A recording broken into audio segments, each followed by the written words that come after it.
Today I thought we would grow some giant sunflowers. Now, sunflowers are super easy to grow. They're a lot of fun. You could have a competition with your brother or a sister or a friend and say, plant them on the same day, see who gets the tallest, the soonest. So they're very easy, as I said, to grow. All we need is a nice clean pot.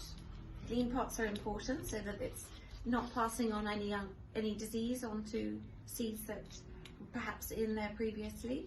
A nice clean pot and some seed sowing compost. Now I'm going to fill my pot right to the surface with the seed sowing compost. It's a bit of seed sowing compost and multi-purpose compost. So tapping it down has dropped the level of the pot quite considerably. So that's perfect. Now I'm going to put 4 sunflowers in this one pot. Select 4 sunflowers seeds. Now these are quite tiny sunflower seeds. They're different colours as well.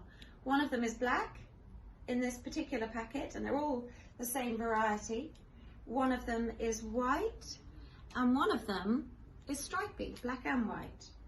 Now, sunflower seeds again will correct themselves if you planted it upside down, so don't matter too much. But I always plant them with the pointy end up. The root will find itself going down, and the shoot will find itself coming up, regardless really of how you plant it. So these need to be planted 1.5 centimeters down. I'm going to take a little guess here. It doesn't need to be rocket science. You don't have to have it totally accurately. 1.5 centimeters down, and I'm working it out by that I'm going to top up soil to the top of the pot, and I've taken it about 1.5 centimeters down.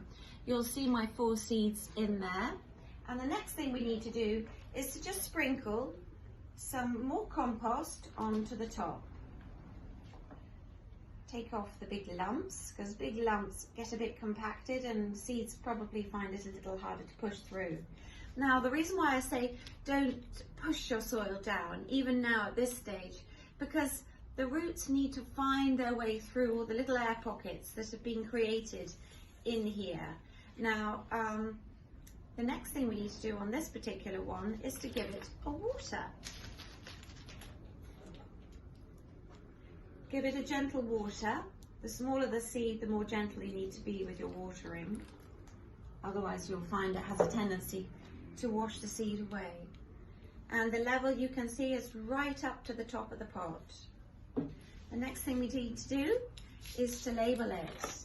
When I come to label my plants that I've sowed, the seeds I've sown, it's always a good idea to write the date you've sown it and the number of seeds. So this one is a giant sunflower,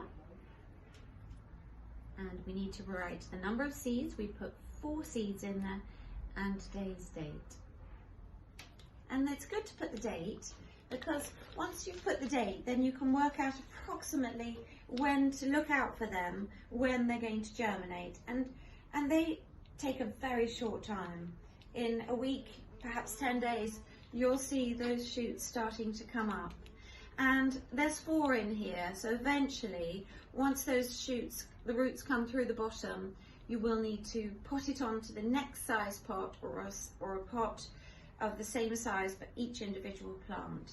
Otherwise, there won't be enough goodness in this particular pot to feed all 4 seedlings and to get them really big and to make the most of them.